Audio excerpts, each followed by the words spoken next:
o'clock Monday night. That means it's time for Monday Night Sports Talk on the airnetwork.net and also in Huntington and Smithfield on 94.1 FM. Thanks for joining us. It's Monday Night Sports Talk. It's Greg Banks in the studio, and joining us tonight live from Sealands Grove, Jimmy Ty, from Huntington, Pennsylvania, Chad States, and from Altoona, Pennsylvania, the home of Mansion Park. And, of course, all the district games over the last couple of weeks. Dave Shannon standing by tonight. We'll talk a little bit about high school football, also get you up to date on what's happening with Penn State, who might be staying, who might be leaving, and we'll talk some Penguins. But let's get started first, Dave, with the Pittsburgh Steelers taking on the Tennessee Titans, of all teams, on Thursday night. I love the color rush, and I love the sky cam, but there was more to that game than, well, just what met the eye. What'd you think of the Steeler win over the Titans? Another case that just puts me further away from both the offensive and defensive coordinator. Mm-hmm. I just really, okay, so they put up 40 points, but, their point scoring happened, a lot of it happened when they went to the hurry up. And it's something that Haley doesn't like to do. And I think it's because Haley doesn't like the fact that it takes his control of the game away. And that's, I don't like that. I will give him props for changing during the game, but he's so hesitant to do it. And Keith Butler, gee whiz, No, I'm still not on his side. I still think back to that stupid Cincinnati game where he thought, and if he's going to try to play a soft zone when it comes up to the Patriots, not so good. Yeah. But all in all, you got to, the rushing game didn't go well. The passing game did go well. I think you're starting to see the evolution. We had talked about this with Juju Smith-Schuster being such a threat. That's allowing Antonio Brown to get a little more open than what he has been in the past, because now you got at least two guys that you have to pay attention to. Jesse James got a touchdown pass, too. How about that? It was a fantastic night as the Steelers defeated the Titans, by the way, 40-17. Chad, one of the things I was really impressed with, even though it seems like from time to time Ben's having a lackluster performance throughout the season, Thursday night, man, you know what? He's back on point. The guy had all kinds of touchdown passes, I believe 3. He was the no huddle we had talked about before. They used that. Your thoughts on that game? A couple of his touchdown passes, I think his receivers make good catches on, too. Yeah. He's blessed. I mean, he's blessed with two really good receivers, and Bryant and Schuster, that any quarterback would be envious of. So, I think Ben's doing okay. I'm not going to give him kudos until he wins a big game. Beating Tennessee is not winning a big game. They've got it. To Dave's point, they've got to beat the Patriots. Right. They have to beat New England before this team really has proved anything to me this year. And they're coming up, I believe, in about 2 or 3 weeks. Jimmy, having said that, you called it at the beginning of the season. You told us to look out for Schuster. The guy is starting to emerge as a superstar. You got to give him his kudos, man, because the guy is up there. Even though we have AB on the team, this guy is a weapon, Jimmy. Yeah, I remember watching Juju last year during the Rose Bowl, whenever they played Penn State. Mm-hmm. And just watching the Penn State game and the USC game, I'm like, okay, this dude is awesome. I had no idea he was going to even come out into the draft. I'm like, but he was the total package in that Penn State game with the catches and the runs and everything. And I'm like, you know what, this guy is a special football player. Then whenever Pittsburgh drafted him, and I posted it on Twitter, watch out, the Steelers got a great draft pick with Juju Smith-Schuster. Nobody's like, okay, who the heck is this kid? He's like a 19-year-old, 20-year-old rookie. Who the heck is he? Well, he's one of the best rookies in the NFL right now, and in my opinion, out of all the drafts picks this past April, Steelers almost got basically one of the steals of the draft because he dropped to the second round. That's right. And meanwhile, Dave, the defense that Roethlisberger praised at halftime allowed a 75-yard touchdown pass on that first play, the third quarter. Marcus Mariota passed to Rashard Matthews, pulled the Titans within 16-14. But wanted to mention, on the other side of the field, there he was, Dick LeBeau. He's a Steeler guy. And Penn picked apart his defense. Now, he's a coordinator, of course, LeBeau. 80 years old. It was just good to see the guy on the field. Well, and you could see that there's a lot of love left between the Pittsburgh Steelers roster and Dick LeBeau by the way things happened at the end of the game and all the hugs and everything that went on afterward, because he was a well-respected guy. Not quite sure why he's not there, and I'd give a substantial amount of money to have him back as the defensive coordinator on that football team. But that's not going to happen. It is what it is. And Ben was able to, but Chad makes a good point there about the fact that you had some really athletic catches that were made by the receivers throughout the course of that game. So you got to tip your cap to those guys. Although, one of the things about Ben, he still has to get the ball in the vicinity, and he was pretty much in the vicinity during the course of that game. Well, he seems to have a lot of weapons, and he started to utilize them all. Let me read this quote to you about the game. This comes from right tackle Marcus Gilbert, who said, "Keep your foot on the pedal and keep going." He went on to say, "We came back in the second half and did just that." Meanwhile, Chad, we just got news. Marcus Gilbert is out now 2 games, maybe more, for PEDs. It came down from the NFL.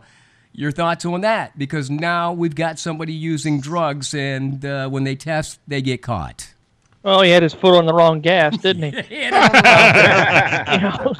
not the stuff you want to have him on. Let's talk about, besides, instead of his drug bust here, let's just talk about what he's saying. Yeah. Because there's a lot of credence in what he is saying. Right. Pittsburgh's a team that plays up to or down to the level of their competition. Yeah. And they have to stop that. If they're going to win a Super Bowl, in the next, well, let's just leave it at this year. Mm-hmm. They have to play to the level of the Steelers, not to the level of their competition. And until they can do that, I'm still a little bit skeptical about this team. He's right. They've got to play fast. They've got to play physical. I still have yet to see this defense play physical.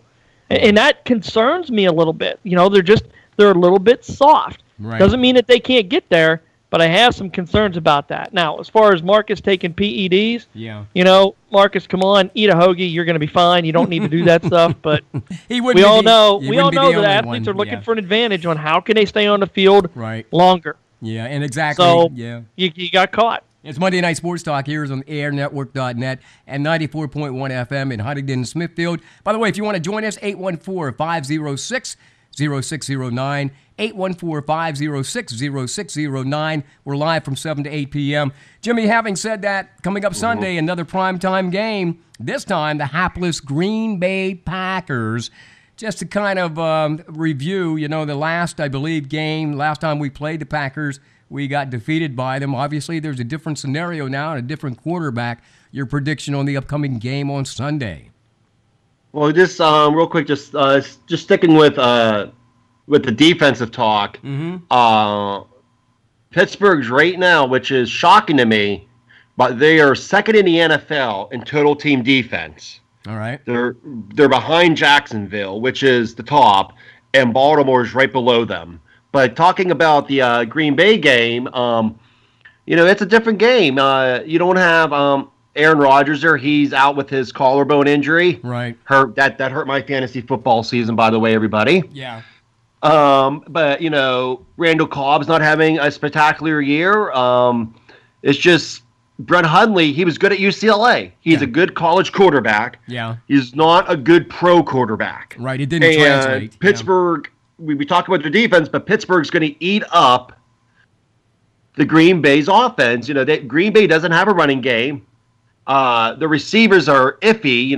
The best receiver they have right now is Jordy Nelson. Right. So and it's prime time, so it's another big win. It's another stepping stone because the following week they play the Patriots, and like Chad said, if you can beat the Patriots, you're an elite team. Well, actually, following week they'll take on Cincinnati at Cincinnati, and then Baltimore. That's right, and then the Patriots. So, but this is like to me, playing against Green Bay is just like a warm-up game. To keep rolling, to keep steamrolling towards that big Patriots showdown. But Dave, Chad stated it.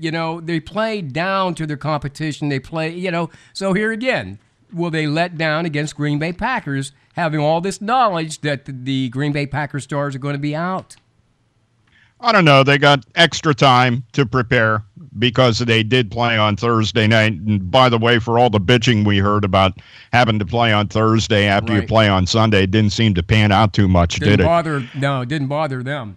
No. Yeah, so bottom line is they have additional time to prepare for Green Bay, and I think they kind of learned a lesson because in the beginning of the game, I thought against Tennessee, they were in the playing down to Tennessee kind of game, and then eventually they came out, and in the second half, they proved that they were able of playing above what their opponent was. So I think that. Yep. I'm not hearing Dave. We lost him. I'm still here. Okay, keep talking, Dave. Yeah, I was talking about the fact that the playing down to the competition. I think the Steelers were not guilty of that against Tennessee, certainly in the second half.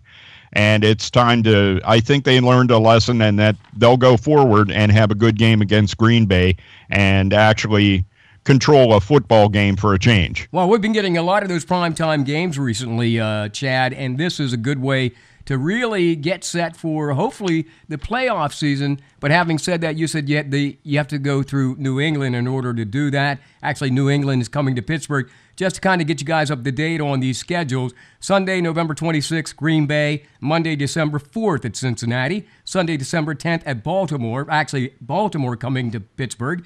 Then on Sunday, December 17th, New England coming in. That's a 4:25 game, and they'll wrap up their season at Houston, and then Cleveland comes to town. So having kept that in mind, we only have a few games left, Chad. Your prediction on this Green Bay game, how bad can this be? It can be real bad. I think Green Bay's in shambles. Yeah. They don't know how to react after Aaron Rodgers is there. So I think this game can be and should be real bad. Pittsburgh, one thing that Pittsburgh does is they play well when the limelight's on them. They always play well on Monday nights. They always play well on Thursday nights, on Sunday nights. When the spotlight's on just them, they usually turn out pretty good. So I think this game could get out of hand by the third quarter. Well, they also seem to have a problem, Jimmy, with this quarterback that they have in there. I don't know who would be the third string or who the guy they're bringing off the bench, but there seems to be some discussion that he may not start on Sunday for Green Bay. Yeah, because Brett Hundley, he's struggling, and whenever you're struggling as a quarterback, and your team's struggling, of course, every coach is going to change their ways, and they're going to change their quarterbacks. Right. But like I said earlier, Brett Hundley was a great quarterback at UCLA. Well, that doesn't always translate. But it already doesn't translate into the pros. Exactly. Just look at Nathan Peterman. I was just of the Bills, he threw 5 interceptions, 66 yards, and he was benched by the third quarter. Well, I can name a bunch of Pitt quarterbacks recently, that have not fared well in the NFL, but we'll talk about that later when we get up to Pitt. But Dave, real quick, if you were to give me a score of how bad this game will be on Sunday, what's your prediction? I'm going to go with 38-14, Pittsburgh. Right. Chad, what's your prediction on score? I was going 34-7. And Jimmy, what are you thinking about that game? I'll go 40-17. All right, Monday Night Sports Talk. Give us a call, 814-506-0609. Dave Shannon, Altoona, Chad States, Huntington, and Jimmy Ty in Selinsgrove. Greg Banks here at the helm. Give me a buzz, 814-506-0609. Meanwhile, on the other side of the state, even though Pittsburgh has a really half-decent schedule this year, and as far as winning and losing only 2 losses thus far, but the Eagles, Chad, they are so freaking amazing. I think that may be a train that nobody's going to stop on that side of at least the NFC, especially after how they manhandled Cowboys last night. Well, the Cowboys aren't the same team without Ezekiel Elliott, so I'm not going to look too deep into that one. Even though they did destroy him, Philadelphia's a deep football team, man, and they've got a lot of good football players. They're deep and they're well coached. And Carson Wentz is just a fantastic quarterback to watch play. Mm-hmm. He kind of reminds me of like a Roger Staubach type dude. That he just, he's able to find something out of nothing, and everything he touches is kind of gold. Good for Philadelphia. They deserve a team like this. It's been a long time coming for these guys. Whether they get out of the NFC or not, it's hard to tell. The Saints are going to be a tough out. I watched them play a little bit and come back against Washington. I think they're going to be a really tough out. I think Minnesota's got a really good football team too. Yeah. But Philadelphia's they're built to last. That's for sure. I know, Jimmy, you weren't really in their court at the beginning of the season necessarily because you're a Steeler fan, but you were down in that area, so you know what the talk was. You got to be amazed at them. And Chad even alluded to the fact that this Wentz kid is such a leader. And they just seem to put everything together there in Philadelphia this season. That's what good scouting does for you. They, nobody really knew who Carson Wentz was. He came from North Dakota? Yeah, North Dakota. He came from North Dakota. He's not like a major school team like a Penn State or Georgia or whatnot, or an Alabama. Right. That's what good scouting does. And everybody, he gets picked second. Look what he does. But if you look what the Eagles did, this offseason, they added Alshon Jeffries from the Chicago Bears. Okay, they added LeGarrette Blount. They added Torrey Smith from the Niners. Right. And then they just picked up Jay Adai, and Jay Adai is their second is on the second team. That's a guy that came out of Miami that destroyed the Steelers a couple of years ago. Just unbelievable. And, it's really good what's happening in Philadelphia because living down in this area, because I used to live in Hamburg, and I used to always make fun of everybody who's Philly fans. Oh, you guys will never win a championship, this and that. Yeah. Well, Philadelphia, they're on the right path to winning that championship. And like Chad said, Minnesota, New Orleans. But I've been saying this for a long time. If they can get past the LA Rams, it'll be good. Well, and they have the LA Rams on their schedule. And LA, the Rams, that's also a team to be reckoned with. Dave knows how long we go back as far as that of course, competition between Philadelphia and the Pittsburgh region. Obviously, the different sides of the state. And look how many rings we have, right, Dave, compared to them. But Chad touched on something, and I think Jimmy did too. There seems to be some young cats in the NFL, quarterbacks, man, you know what? They're emerging. You got LaShawn Watson. You got Wentz. There's several other young quarterbacks. What's the kid's name out there in L.A., Jimmy? I think it's Goff. Jared Goff. I am so impressed, Dave. Are you impressed at all by these young up-and-comers now? Even though you got the old heads like you got Brady still hanging in there, Drew Brees. What's the guy's name from the Chargers? He's been there forever. Phillip Rivers. Old man Rivers. So what's your thought on these young guys, Dave? These young guns, if you will. Well, one of the things I think it's important to note is that not all the time actually, I think more often than not, the better quarterbacks in the NFL do come from the smaller schools. Oh, yeah. Big Ben was, out of Ohio. Who was talking about him? Max schools, yeah. So bottom line is that I think the best quarterbacks do tend to come out of the smaller schools. And Jimmy's point about good scouting is and player evaluation is huge. And but the young guys, hey, it takes some time. It's kind of interesting to watch these guys. There are a few that step in right off the bat. I think Ben Roethlisberger, although they changed the offense to kind of suit him as a starter and the age that he was back in the day, but eventually he warmed into it. It takes 3 seasons, I think, for a quarterback to really get on track, and that's assuming that he had the talent level that you need to begin with. Right. So you're going to see, some of these young guys. You got Winston down in Tampa Bay. He's going to keep getting better. And you're going to see the age of the new young quarterbacks. One guy I don't think is going to leave is Drew Brees down in New Orleans. The guy continues to look – I don't see any difference in Drew Brees from, back when he started and was good to where he is now. He may be the one guy that holds on for a long time. Well, I think, at this point, I think Chad Brees has one more year on his contract. And, somebody even joked, like, I wonder if he's going to stay in New Orleans. I mean, come on. Is that a given? He'll be there. He's not going anywhere. There's no way. I mean, the town loves him down there. He wants to retire from down there. So he'll restructure it so he stays. He's not going anywhere. Exactly. And I think oftentimes, Chad, about Big Ben. He's not going anywhere. He's going to remain a Steeler till the last day. Brady's staying in New England. Obviously, Breeze is staying where he is. Phillip Rivers, even though we don't hear about him a lot, he's going to stay where he is. And then you have these young kids like this Goff. They didn't even take him off the bench last year. Like it was a top secret. And then finally we get a chance to see this guy. It was amazing. And just remember, Goff and Wentz could be in Cleveland. Oh, man, I hope not. Nobody, that's how bad that organization is. It's purgatory. When somebody says Cleveland, it's like, oh, hell, we'll never hear from you again. It's just funny. And instead of drafting Goff and Wentz, they go ahead and they draft Deshaun Kaiser. Oh, my God, yeah. Really, truly, if you guys were professionals, and football especially, and somebody were to say, well, listen, I can get you a job in Cleveland, would you work that job, Dave? Seriously, knowing what you know about the Browns. Well, okay, first of all, there's a kid in that situation. A head coach or any kind of coach is subject to the people that surround him. If I'm allowed to build the organization that I want to build, then I'm going to go to Cleveland. I don't think they're in the business to lose and get the first-round draft pick every year. But I'm saying they're in the business they'd like to win games.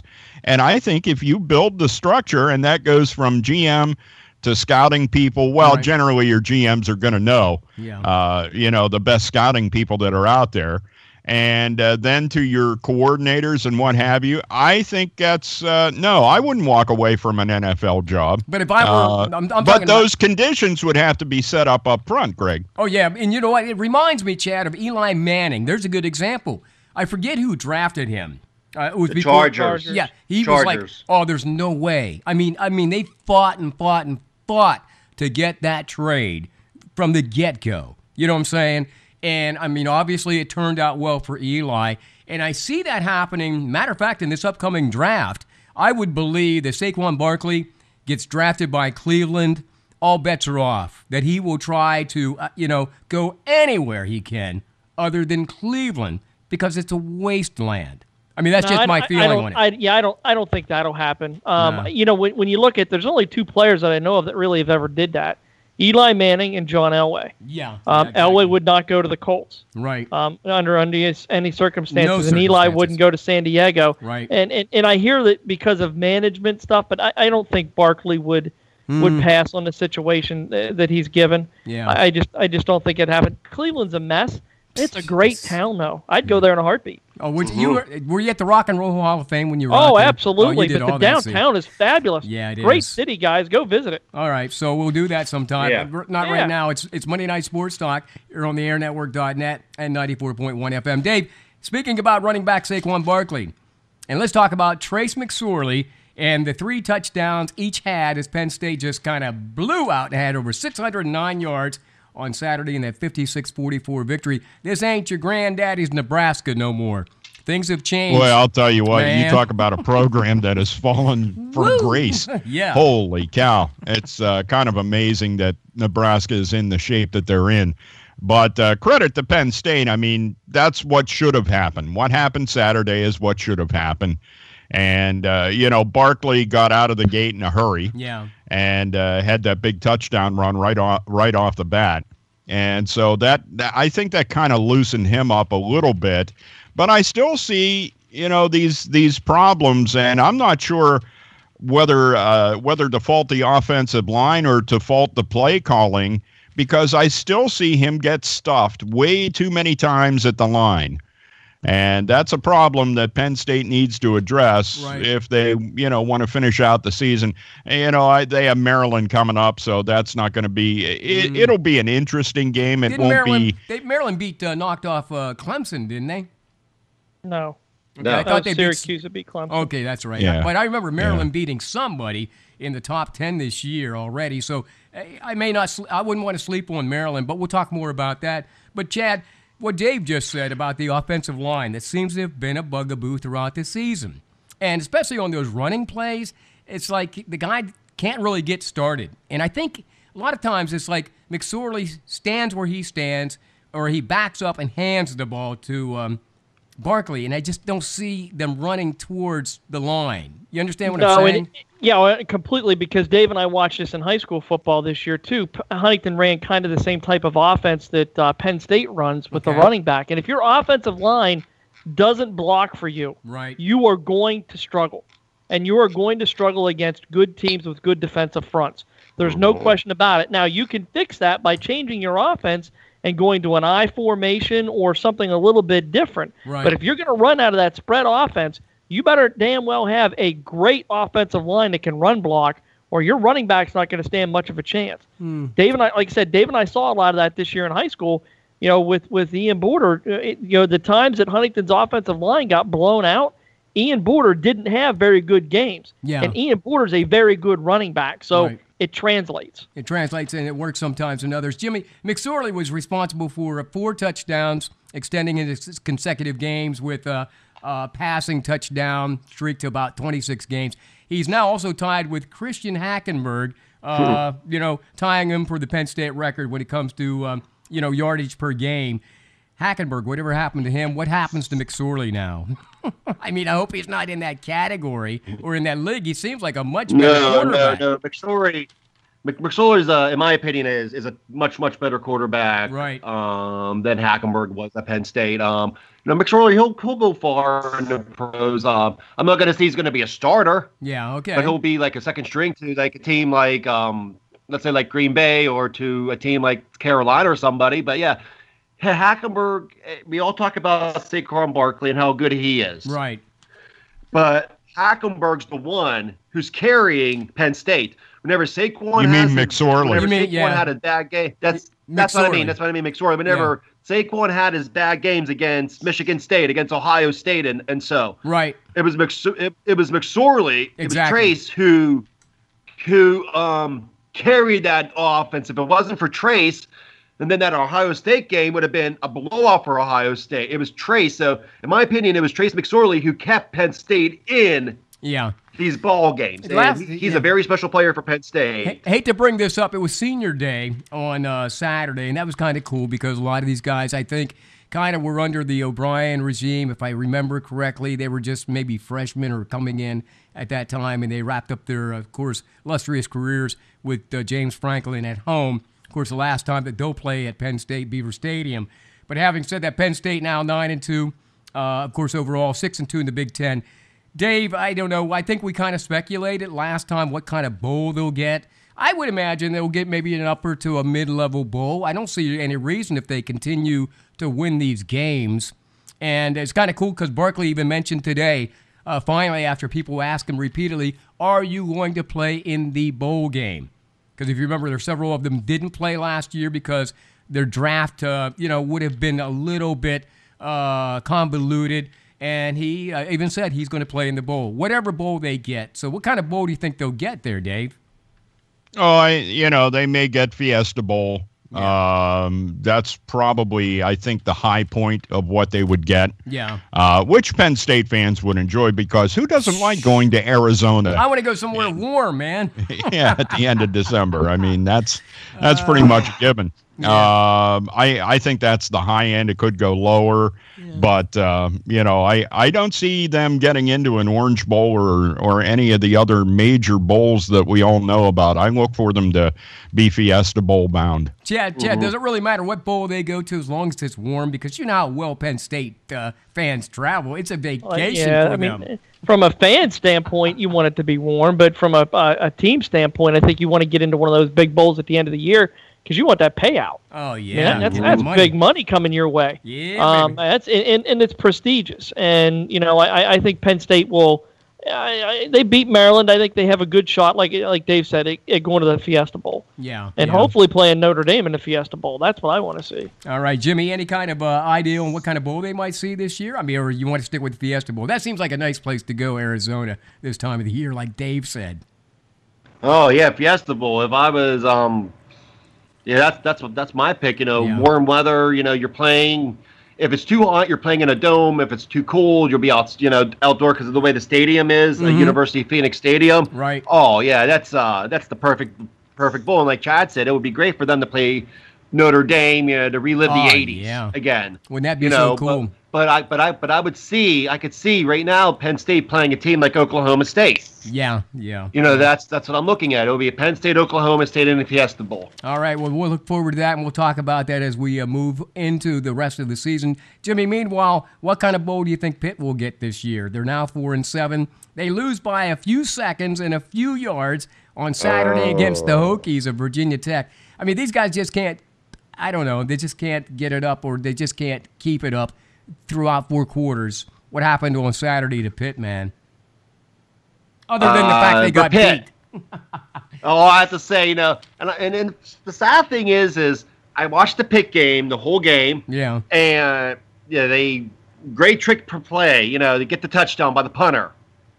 Yeah, we're winning. Yeah. And then Kenny Pickett, the freshman, Right. great pass to Ware. Mm-hmm. Knee hits down on the 1-yard line, knowing that you can't run against a good team. And we talked about the offensive line. Right. Pitt doesn't have an offensive line. There you go. Let's face it. Yeah. If Pitt had let's say if Pitt had the offensive line of a Penn State or of an Alabama, we would have scored. How many times? Our starting center was a walk-on. Yeah, and how many times did I see them get caught in the red zone this year? Yeah, and not even score. And the sad thing is, the same thing happened. And you can look at these at this example. USC, UCLA, the same thing happened in the USC game. Right. They were on the 1-yard line. What does USC do? Fake the ball to the running back. Sam Darnold runs around, touchdown. Mm-hmm. Same lineup and everything. What does Pitt do? Give it to Darren Hall 4 straight times. Knowing that you're not going to get in the darn end zone the 2 times, why don't you try a play action pass or run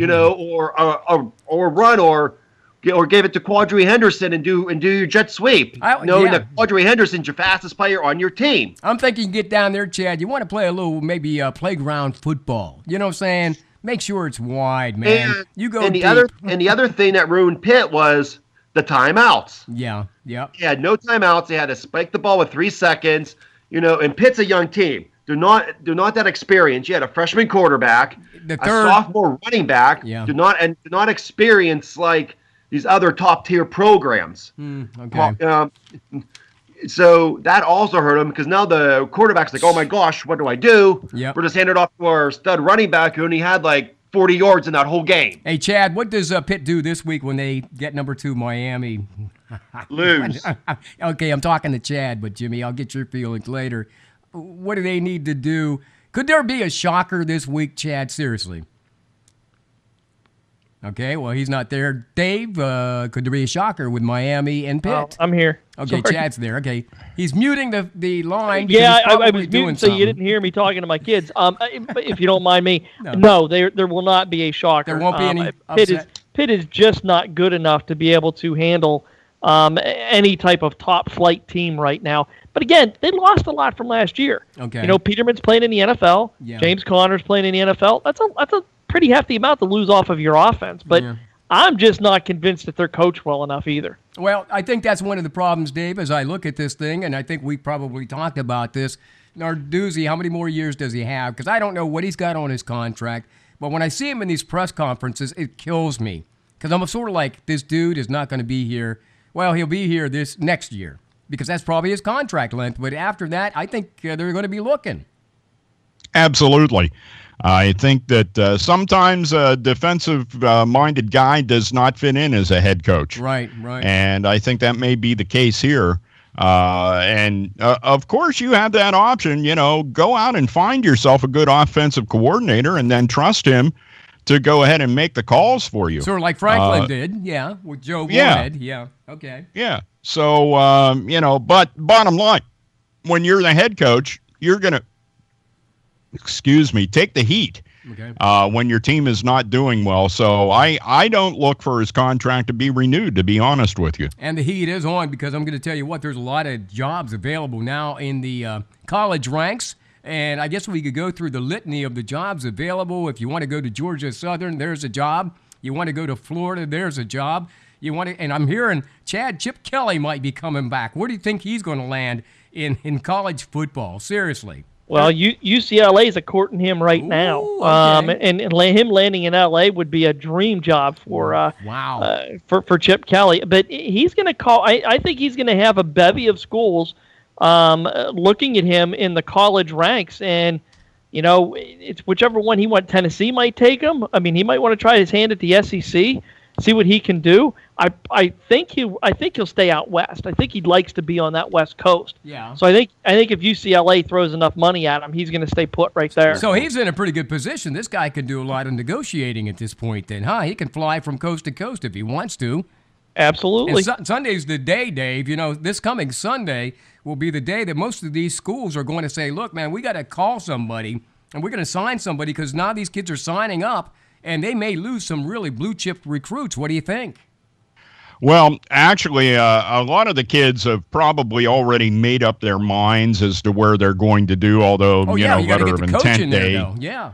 Letter of intent day is off in the future. But, really, they've been courted. They've been asked to come to the schools for the big games and see what it's like, see what the atmosphere is like.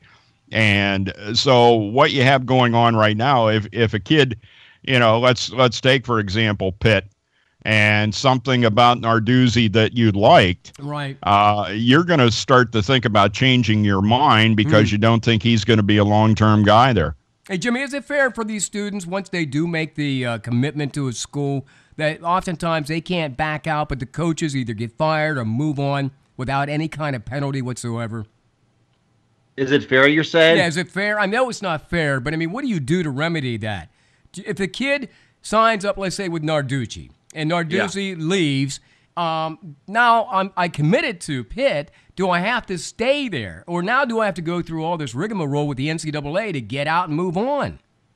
No, you could. No, if that was me and I signed up and I'm going to a school, yeah, and my coach leaves, I'm going to stay at that school to show them, hey, no. You recruited me for this reason, not because of the coaches here. Yeah. You recruited me for the way I play at my certain position. Yeah, but Chad, let me go to Chad real quick. Chad, every guy wants his guy. You know what I'm saying? Narduzzi, I want you, but now I get kicked out. He moves on somewhere else. This kid is stuck. Now the next guy comes in the door. This ain't my kid. Oh, it happens. It happened to John O'Corn down in Houston. Yeah, exactly. John O'Corn was an AAC freshman of the year, a quarterback. His coach gets canned, comes into sophomore year. The whole offense changes, John is not the same moving forward because he basically lost his starting job. So it happens out there. It's not fair. I don't think it's fair to the kids. How but long did he get stuck? It's what happens. What's that? How long did he get stuck there in Houston before he moved on? Just another year. He finished his sophomore year and then he moved on. All right. I don't think it's fair to the kids because they're going to that school and to that coach based on a promise. But it's a false promise because a coach can't promise anything to any kid. He can't promise them anything that you throw at him. So, ultimately, I think the player has to pick the school that he feels comfortable at more so than the coach. Because you're stuck. The NCAA is going to penalize you if you try to transfer. Yeah, and that's weird, Dave, because you know what? They don't penalize the coaches. The coaches leave money on the table at their former school. Actually, they walk away with loads of money, and they have the ability to sign on with another school without any penalty for loads of more money. Just going back to what we were saying, Dave, Chip Kelly was a good example. People forget why Chip Kelly is not in college football to this day, but he's probably he's probably coming back. Well, memory tends to be short, and it all depends on when you make a mistake, how good your apology is. Yeah, or that's the way things go nowadays. Everyone, it's pretty much if you make your apology and you're sincere about it, or at least the public perceives you as being sincere about it, right? Then you're forgiven. Well, and that's the one thing. Some people never admit that they did that they did something wrong, and that's where the problem begins. And it seems as though we have a very forgiving society, and when you make a good apology, you're off the hook. I just watch these coaches like Sabins, and I watch these guys like what was his name, Bobby Petrino, move from school to school and have these problems and then move on as if no problem ever happened and make even more money the next time out. So that's maybe for another discussion. But let me ask you this. There's a thing I'd just like to say, Greg. Okay, Jimmy, make it quick. there's a kid who went to East Stroudsburg South. I used to cover him whenever I worked at Blue Ridge News 13. All right. He made his verbal commitment to go to Pitt. All right. And he was a 4-star recruit. Mm-hmm. Dave Wanstead was the coach at the time. Okay. Wanstead decides not to coach at Pitt anymore. He then says, you know what, I'm going to relook at my schools. He ends up at Virginia Tech. And you know how that is? Because if you don't sign anything, you don't sign the commitment. You can sign a letter of intent, but you're a 17-year-old kid. What 17-year-old kid, and how many of these kids, Chad, have we seen this year even throughout Pennsylvania commit to some school their senior year or maybe their junior year, only to find out probably by the end of their senior year, I may not end up going there. I didn't sign the document or the contract with that school. And that's virtually what you're signing. Yeah, it happens a lot. I mean, commits come and go, and coaches know that. Yep. So they'll try to over-recruit just to make sure that, hey, I might lose a guy here or lose a guy there. They got to protect their investments. And you have to do that. Hey, so as we wrap up this segment, Dave, real quick, give me an idea of your top 4 this week. We know that it may change tomorrow when the committee gets together, but what I'm seeing now is Oklahoma's number 4, Miami number 3, Clemson number 2, and Alabama number 1. You okay with that, or does that change a little bit? Do you add Wisconsin, move them up from 5 to maybe number 2 this week? I don't know. I'm probably inclined to stick with the top 4 the way it had been. Right. I don't think that there'll be any major changes coming up. Do you see any major changes this week, Chad? The only undefeated teams I'm seeing here, well, actually there's 3, if you want to include Wisconsin at number 5. You got Alabama with no losses, and you also have Oklahoma. I'm sorry, that would be, who is that? Oh, Miami, I'm sorry. I think the top 4 remain unchanged. Top 4 unchanged? You might have a little jumbling within them, but other than that, the same 4 teams are going to be there. Oh, okay. And Jimmy, what's your thoughts on that top 4 this week as it stands? Alabama, Clemson, Miami, and Oklahoma. The only change I would make is taking Clemson out of that mix and putting Wisconsin in there. Oh, really? Okay. So you'd move Wisconsin up to number 2. Where do you drop Clemson, down to number 5? No, I would put Wisconsin at 4. Okay, and Oklahoma drops. Oklahoma, Miami, then Alabama. Oh, okay. And I would put Clemson at 5. Hey, we'll see how that works out. Of course, committee getting together again tomorrow. They got about 2 or 3 more weeks yet, though, as football season begins to wind down. We get into the bowl madness. It should be exciting. Give us a call tonight on Monday Night Sports Talk, 814-506-0609, 814-506-0609. We've got Dave Shannon in Altoona, Chad Stays Huntington, and Jimmy Ty in Selinsgrove. It's Greg Banks in the studio. And guess what? Coming up, we talk a little bit about the Penguins, maybe a little bit about recruiting in the high school ranks. Oh, that would never happen. But who's to say what happens in high school? We'll find out more coming up next on this edition of Monday Night Sports Talk here on the airnetwork.net and 94.1 FM. Stick around. All-American Pizza and Subs in downtown Huntington offers up the family meal deal with a large one-topping pizza, a dozen wings, and a 2-liter Pepsi product for only $21.99. All-American also presents Double Punch Month, where you can save big on a large sub or lunch special during the month of November. Stop by All-American Pizza and Subs at 612 Washington Street in downtown Huntington, home of the Bearcat Sub. Call 643-0222 for deliveries, open until 9 p.m., closed Monday. Sometimes facts are hard to face. Statistics show that obesity is a problem in the United States, and it's not getting any better. At Simone Family Chiropractic, we understand this problem. We also know that obesity leads to very serious health problems later in life. There is a way to cleanse your body and get back to optimum health. It is called the Doctor-Supervised Chirothin System, and it teaches you how and what to eat in the real world. Call us at Simone Family Chiropractic at 814-643-2616, or stop in and see us at 613 Washington Street in Huntington, across from All American Pizza, or find us on Facebook. DC Goodman & Sons and the Goodman family are committed and dedicated to excellence by supporting quality education and athletics for all youth of Huntington County. For over 3 generations, DC Goodman & Sons and their staff of quality tradesmen have provided excellent service in the installation of plumbing, mechanical and industrial piping, electrical, and fire sprinkler systems. Residential services are also available. DC Goodman & Sons and the Goodman family will continue to serve the community, and thank you for your support. The Goodman family wishes you the best to all area students in your pursuit of excellence.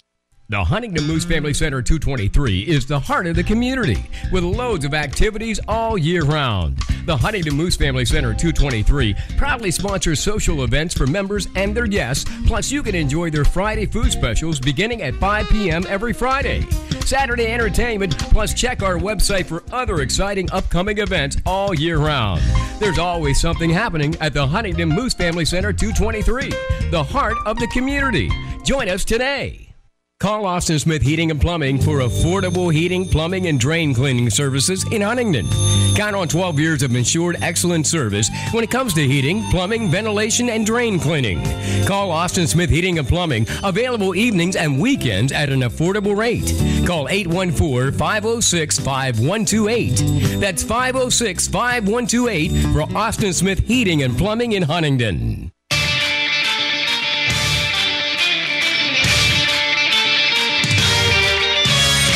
It's Monday Night Sports Talk on the AirNetwork.net and 94.1 FM in Huntington Borough and Smithfield. Greg Banks in the studio tonight, and the phone lines are open, 814-506-0609. 814-506-0609. Get you in to talk to Dave Shannon in Altoona, Jimmy Ty in Sealands Grove, or Chad States in Huntington. Hey, if they owe you some money, guys, this is where you call them now. All right. We hope that Dave and those guys are there. I hear all this noise in the background. Dave? Yep, we're here. Okay. That's Jimmy. Jimmy went off the hook again. Oh, Jimmy went off the hook, turned down a little bit, buddy. But anyhow, Dave, Penguins coach Mike Sullivan calling out the penalty killers after that loss to the Blackhawks, man. I don't know what you're feeling about the Penguins, but it's sort of, at least at the beginning of the season, up and down. Maybe they haven't found the formula yet. I don't know. Well, he can complain about the penalty killers all he wants, but the one goal the team got in the game was a shorthanded goal. Mm-hmm. So you can complain about your penalty killers all you want. There's a problem there. I'm not sure what it's all about. There's a part of me that thinks a little bit of this has to do with the departure of Rick Tocchet.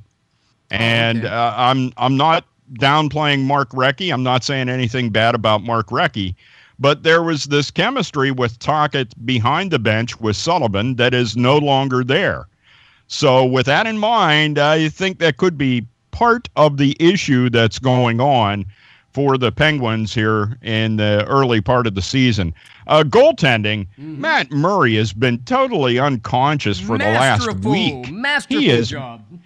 He has made some ungodly saves over the last week, and I'll tell you what, as if he continues to be as hot as he's been, now we're going to end up seeing Tristan Jarry sometime, probably Saturday, because they have back-to-backs coming up at the end of this week. So you'll see Murray in one, probably against Boston, and then you'll see Tristan Jarry in the game in Pittsburgh. But Mike keeps playing with the lines, trying to get the right chemistry together on the lines, and they haven't been able to find that so far. Mm-hmm. And, the one guy they picked up, Riley Sheehan, I mean, this guy couldn't find a goal if somebody wrapped it up and put it under a Christmas tree and put a name tag on it with his name on it, and he still couldn't find it. Yeah, he got a shorthanded goal the other night, but big frickin' deal. Yeah. Well, I mean, he's this guy is not what they needed. He's not performing well at all. Now, I had a discussion with somebody, actually with Bob Grove, and we were talking about McKegg. I like Greg McKegg because he hustles constantly. I don't care if he doesn't score a goal. Okay. What I see with Shane is a guy that really doesn't hustle to the degree that McKegg does. And I don't care if he doesn't score a goal, just so he's out there working hard, and he seems to do that for me every shift. Well, I know one thing that's really bad with him right now, Evgeny Malkin can't make a pass. Honest to God. I mean, the guy has the puck on his stick, and I have seen some of the worst attempts at passes, which end up in turnovers, which sometimes end up in the other team getting a goal. So Evgeny's got to clean up his game a little bit. I'm not sure what his problem is at this point. And, Sid is Sid, although I'm starting to see, and this creeped into my mind the other night when I was watching the game, he still is what he is, and he has a skill level that's above everybody else. But you know what? I think he may have lost a step. Yeah. He may have lost a step in his game. So that's something you're going to have to keep an eye on as we proceed toward the latter parts of the season. But for right now, there's a lot of teams that aren't performing to the level that people expected them to. Yeah. One of which would be the Edmonton Oilers. And it's still early yet. And Sullivan's even said, like in the press conference, hey, the first thing that we're going to do is, we're going to go out, watch the film, and see what we can do and learn from it. We can't continue to give up the goals or 2 goals on the penalty kill night in and night out. But basically, Dave, they've got till Wednesday to figure this out because they get a little bit of respite here, and thank God for a little bit of a rest because some nights, man, it just seems like these games just go on and on and on. Yeah, well, the Penguins have played number of overtime games. They have been winners. I think they're 4-3 in OTs. Mm-hmm. So they're doing okay. A lot of teams are doing a lot worse in overtime games. How's Jim? But I'll tell you what, Tampa Bay. Yeah. If you want to watch the Penguins this week, right, and make an assessment of where they are at this point in the year, mentioned that. Be sure to watch Saturday's game because they'll be hosting Tampa Bay in Pittsburgh. That's the one you want to watch. And Dana Hines, he picked up a ring with Tampa Bay. Jimmy, you remember years ago when they won the Stanley Cup. And then he moves to Pittsburgh. He comes in with them as a trainer, and then he wins a couple of rings. So, I'm sure he'll be watching that. But having said that, Dave, we wish them the best of luck. Jake Gensel seems to be doing all right. They'd reviewed a couple of goals and scores that he had, and they could have been questionable at best. But I'm not going to, I guess video holds the truth because they utilize it quite a bit. Where do they actually go for those calls? Do they call New York when they Toronto? Do Actually, Toronto. Okay. Yeah, their headquarters is in Toronto. Would you be sitting there watching a big screen TV of all the games and have a couple of guys there? It's the same thing as Major League Baseball. You got somebody sitting there, a couple of people sitting there monitoring the games, and of course they have all the replays available to them as well. But a lot of the decisions with the NHL are made at the arena. It's not always that it goes to Toronto. They go over, they have, pads that they have, little like tablet iPads. Computers. Yeah. And they just hand them the tablet, and they'll sit there and review it themselves. And if necessary, Toronto will chime in They'll get that call, as to what their thought on that particular play is. But a lot of the decisions are made right there. Yeah. And for the most part, they're right. The Penguins had tied the game, so it would have appeared.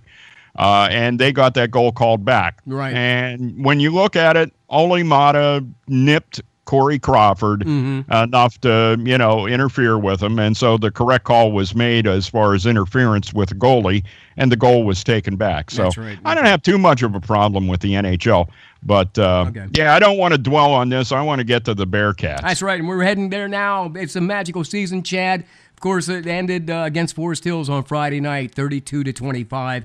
It really seemed like they were coming back, Chad, at the end of that game. And you and Dave did an excellent job on calling the game and all season long, 12 games. Your thoughts on Friday night, the team that they faced? Forest Hills moves on to take on even a bigger team, Karn City. Oh, Lord, man, I don't know. These boys just keep getting bigger and bigger, Chad. Well, Forest Hills will take on Sharon. I think they destroyed Karn City, so all right. They'll take on Sharon. And, as far as Friday night goes, I honestly think the better team won. Forest Hills dominated Huntington at the line of scrimmage, or played better than Huntington at the line of scrimmage, and Huntington never was able to get the lead in that game, despite coming back and trying to come back. Now, granted, that speaks to the resolve of this team, and Dave and I have been able to witness that for 12 weeks, that this team never gave up. They were never blown out in any of their 2 losses. They were in both games up until the end and had the shot to win both games up until the end. Unfortunately, the road has to end somewhere. The fact that it ended to another 10-1 football team, I think our kids need to hang them or hold their heads very high and be very proud of the season they put together, because I can honestly tell you, calling the season with Dave was a blessing. But Dave and I watching what happened on the field was a bigger blessing. And you guys articulated it very well, and we got the response that we were looking for, Dave, especially when the people would actually, of course, post on the Air Network's Facebook page about the game and the shout-outs. You were having such a good time, Dave, that I just couldn't stop you until, that wheel fell off the chair. But that's a different story. Yeah, my pride, Chad was talking about pride. My pride's still laying on the floor of the second story of the Mansion Park press box. I thought they were going Pete's for a sake. touchdown because all I heard, and I wish I could pull that out and play it back right now. No, thank you. Hey, No, listen, no. Listen, But I a good heard. broadcast partner picks up his partner, Yes, and that's he what we did. When you picked that up, I knew something else had happened. I thought that we had scored because I heard Dave going, ah! Like, I'm like, oh, Lord, we just scored. And then, Chad, you started talking, and then I saw somebody put on Facebook, I wonder if he's okay. Then I put two and two together, and then I heard Dave say, the wheel fell off. And I'm like, oh, my God. That's one of those moments, Dave, that will never live down, but it's a cool moment to have in your career. I wish I could think of one that I had like that. Seriously. It'll be memorable forever. But anyhow, Dave. I would like. Oh, sorry, Greg. I was going to say, Dave, you had a great season. Tell us a little bit about your feelings coming in with that Bearcat championship team. Oh, I'll tell you what a great group of kids. And as Chad said, they never gave up in any of the two losses they were in. They never gave up in either one of those. And they were an Ian Border catch away from tying that game on Friday night. And that's why I ended up falling off my frickin' chair. Anyway, I mean, to watch them progress throughout the season and get through a number of rough spots in a couple of different games and just end up soaring toward the end of the game. And Chad made the biggest point of all. One of the things we remarked about during the broadcast and the reason why they didn't move on past Forest Hills, and really a testimony to the team that they were as close as they were and a touchdown away at the end of the game, was how big Forest Hills offensive line was. Yeah. I mean, those kids were, I don't know what. Well, apparently they're eating the buffet and they're getting fed. They're obviously getting fed well, like we used to get fed up in the press box during those TV games. Exactly. Yeah. Jeez. Exactly. Hey, Ralphie DeMarco, the one of the broadcasters from the Forest Hills group on Friday night, remarked on Facebook that number 41 was superb, but it looked like he was having a problem. I know, Chad, we never talk about injuries, but I tried to allude to Ralphie that Ian had been carrying an injury throughout most of the season. Is that true? I mean, I thought he had an ankle injury earlier in the season. He did, but that was cleared up. But here I want to go back to a previous conversation that we had just moments ago here whenever we talk about the offense and the blocking and how Penn State, Saquon Barkley had difficult running because the offensive line wasn't able to hold up. Well, in the same scheme that the Bearcats throw at you, the same thing happened to Ian Border.